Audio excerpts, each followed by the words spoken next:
1 year ago, plus a little extra, my friends and I started developing a game. And today, the game is, still not done, but we're getting close! And we recently released a short game called The Dead Seat, which was very rewarding because it scared everyone. What am I getting around? What is that? What is that? I'm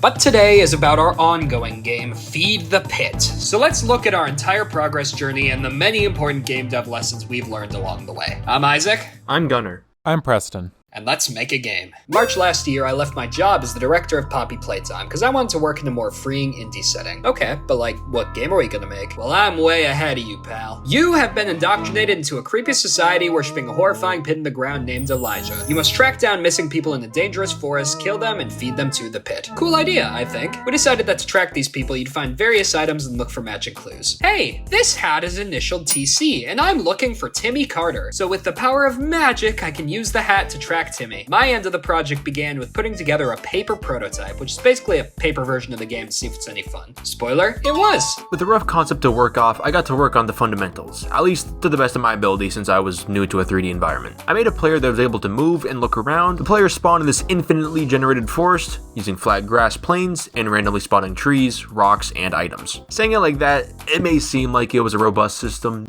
Don't worry, it wasn't, but it worked better than I expected. The original art style of Feed the Pit consisted more of Doom-style graphics, with a mix of 2D and 3D. As development has moved on, we shifted away from that. The trees were the first thing to be switched to 3D. The 2D ones weren't very creepy and made the forest feel too empty. So, I made this. Wait, this is still the one in the current version? Did I nail it? First time? I'm not able to make any change to this version of the model where it breaks everything. So if I ever plan to tweak it, I'm gonna need to remake it. Into April, the forest was programmed to randomly generate the trees and terrain, but wandering aimlessly through this was annoying, so you were given a special tattoo which beeps faster and faster as you get closer to your target. All this weird stuff you're doing was lacking context. So I designed the Pit Chanters. Ooh, they worship the pit with you, wow. I wrote some cool dialogue for these masked dudes and it was great. Later, we had to redo all of it, because as we made changes to gameplay, the story stopped making sense. So here is a very important lesson: game first, story later. RPGs or visual novels might get more of a pass because the story is so integral it usually drives the gameplay. But generally, in my experience, if you develop your story first, you'll lock yourself in a box. A good story isn't automatically fun to play, so if the game isn't fun and you have to change it, now you have to rewrite your awesome story to match the new gameplay, and it's just messy. It's okay to have a basic concept or premise to inspire mechanics and level design, just don't make too much story too early. Anyway, speaking of mechanics, everything from the paper prototype was put into the forest, so you can now find items with clues and try and match the clues with the info about the person you're looking for. To document all the different items and their possible clues, I remember making this disgusting, nearly 100-page document with a giant list of items. It worked technically, but it was impossible to navigate, so one huge tip for any creative project is to stay organized. If you don't, it will come back to bite you every single time. A great tool I'd recommend for this is Milanote, a sort of visual organizer corkboard type site. I only found it recently, but oh, it is heavenly. Example, I made this board for one of our monsters, the Red Crawler. Over here is the reference material we used for its design. This section outlines all its gameplay functions, this section has an easy to use to-do list, and this section has the finished profile for the worm. You get the gist. But how'd I find this site?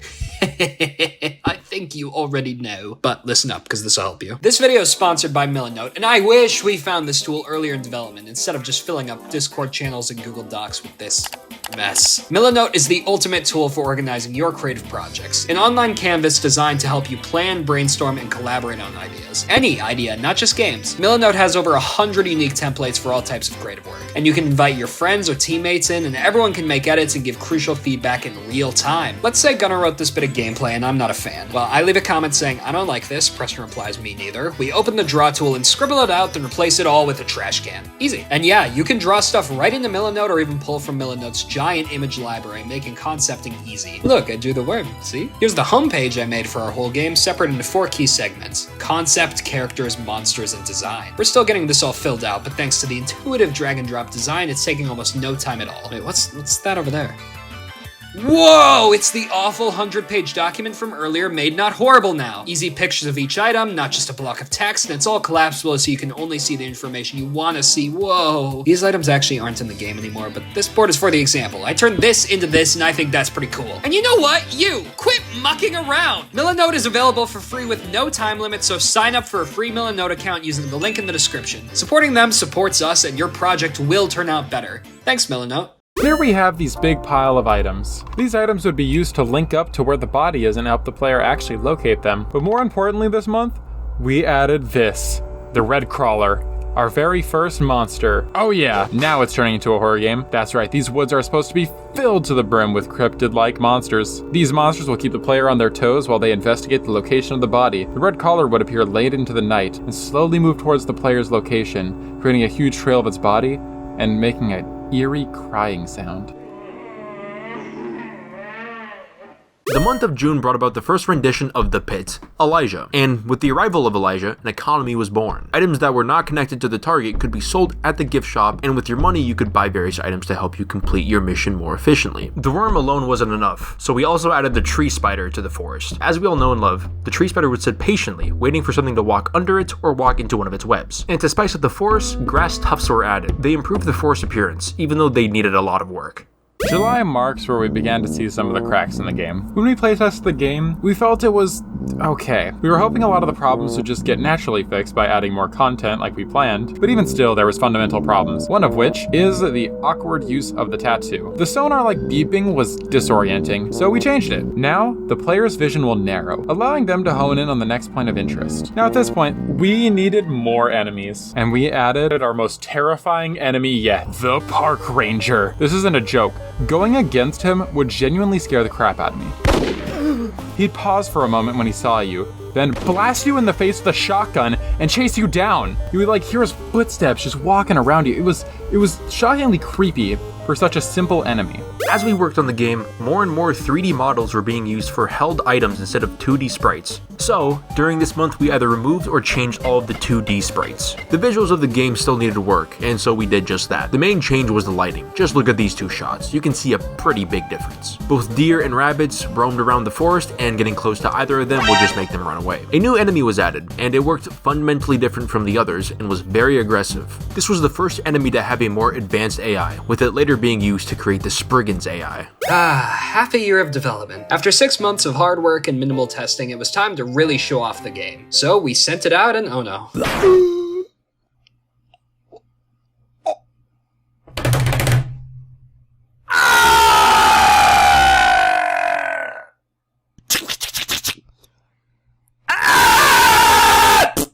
The fundamental game loop was confusing and just not fun. But what the frick, I made a paper prototype that everyone loved 6 months ago. Well, it turns out that having a monster on your butt makes a big difference, and it's a lot more fun with physical papers compared to sorting through random digital items. Herein lies probably the most important lesson for any developer: playtest, playtest, playtest. It's really easy when making a game to get cagey about it. You'll always feel like it's not ready, I need to add this first, and I get it because I've done this many times. But this always results in you discovering way too late that the thing you thought would be fun isn't fun. Game design is really hard, so you need to prototype your ideas, meaning making it sloppy and fast, then get it tested and get it tested early. You must listen to the feedback, even though it's hard, I get it, then make adjustments and test again. Anyone can test, friends, family, or just random people on the internet. So, heartbroken, we threw out the item system and, in a week's time, prototyped a new system where you used magic to interrogate people for clues and recorded the results in your new journal. And what did we do at the end of the week? Playtest! And we learned that the game was a bit better, the journal's nice, but the interrogation stuff was just eh. So another week of prototyping went by and the player now has a map. You go to random landmarks around the forest and perform rituals which eliminate areas where your target is not, until slowly but surely the map dwindles down to just one space.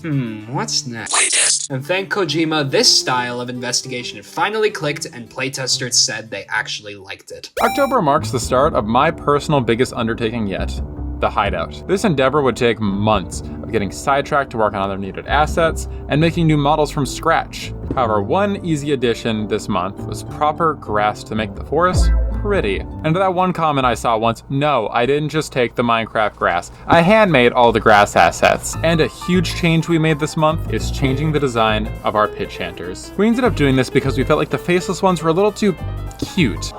for the acts they perform and strayed away from the horror side of our game. Another significant change we made this month is switching from randomized maps to handmade ones. Though this is a timely task, we think it'll pay off. The player gets to go through a more curated experience instead of just leaving it all up to RNGesus. The better the game got, the more clear it became that filling the forest with random monsters felt janky. They didn't synergize well enough with each other or with the ritual gameplay, so we decided instead to give each mission a solo, far more powerful monster. A nemesis of sorts. We started with the Spriggan, which is this monster that stalks you and disguises as trees. He's a creepy dude. The game was back on track, so what better time to start marketing? We went live with our Steam page, start racking up wishlists, and I put together a cool cinematic teaser trailer. And people really liked it, and definitely got us some attention, but not much. So here's a good lesson: do more than just a trailer. Say you're scrolling through YouTube. Now think, how often do you just watch random indie trailers? Never? Almost never? It's probably almost never. And even when you do, there's no guarantee you actually follow the game past that. But despite that, dozens of trailers release every day. Look for other creative avenues to show off your game. For us, our devlogs have been a great outlet. We tend to net over 1,000 wishlists with each video, so do some research and think outside the box. The month of December brought a bunch of improvements, mostly visuals, except for one. It was nice allowing the player to write down information on each ritual page, but going back and forth to cross tiles was really annoying. So, we added a sticky note to each ritual page that would transfer the data onto the map for you. The worm was brought back and overhauled to better fit the new nemesis system in place, with it now tunneling around the player and being much more of a constant threat than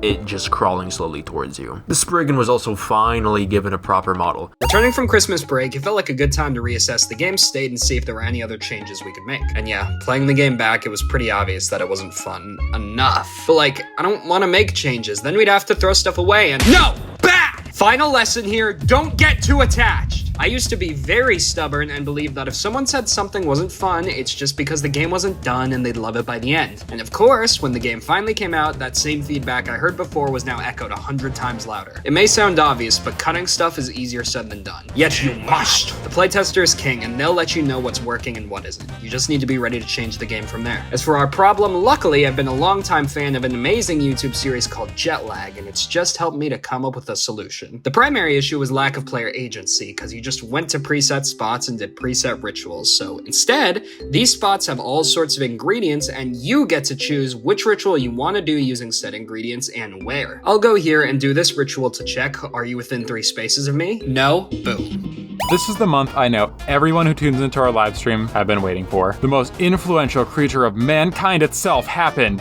And here it is. Da Vinci Wet. This is the pinecone spider. It helps scout out for our tree spider, which had trouble finding the player because, it's hiding in plain sight. But a much more important part of this month was the introduction of our best and current system, cards. Now, even though we just added this new ingredient system, we felt it needed a change. It felt a little clunky having to juggle things in your inventory and go to different locations just to get different ingredients, only to do a ritual on the other side of the map. Thus, cards. After playing lots of card games, I remember something. Cards are fun. That's a great start. And not only that, but they keep a lot of information on just such a dense little package. Another part of the reason we did this was also to help incentivize the player to learn to play with the hand that they're dealt, more so than just do the same strategy every single time. And finally, we have caught up. Cards were added that will show the exact position of the corpse by giving the player a photo of a certain direction the corpse is facing, and it's up to the player to try and match up their view with the photo. Cards now also have a little burning animation that plays when they are being played. And finally, the first 4 missions were designed in a way to slowly incorporate and teach the player all the mechanics and fundamentals of the game without overwhelming them. With that, an entire year of development was completed. For a little break, we decided to challenge ourselves to complete an entire game in 24 hours. We have a whole video about that, but basically, we made it. Thought it could be better, so we made it better. Released it on Steam for $3 as the Dead Seed, and I guess some people liked it. What the heck is that? Hey! What is that? Actually, the game is on sale right now for just $2. That's only 8 quarters. Man, you gotta try it. And as for Feed the Pit, its universe is connected to the Dead Seed, and we're all back in development. We've been spicing up the forest, creating new levels, and our next big undertaking is a brand new major monster. The only question is, which one? It's hard to say how far we are from release, but it's approaching, and this year has taught us a lot. Thank you, everyone who supported our journey, new or old. We'll do everything we can to not disappoint. We're gonna give away 5 free copies of Feed the Pit, so if you want to join, and wishlist the game on Steam, join our Discord, go to server announcements, and react with a fish. Get us to 8,000 wishlist by the next video and we'll give away even more. And if you want to support us, join our Patreon. $10 a month gets you access to playtester copies of Feed the Pit. A huge thank you to all our patrons and an extra special shout out to Alex Amalur, Fred19, Hijack Goes Haywire, Shiverr, Tibbers, Xadu, and Zest. Thank you all so much, and we'll see you soon.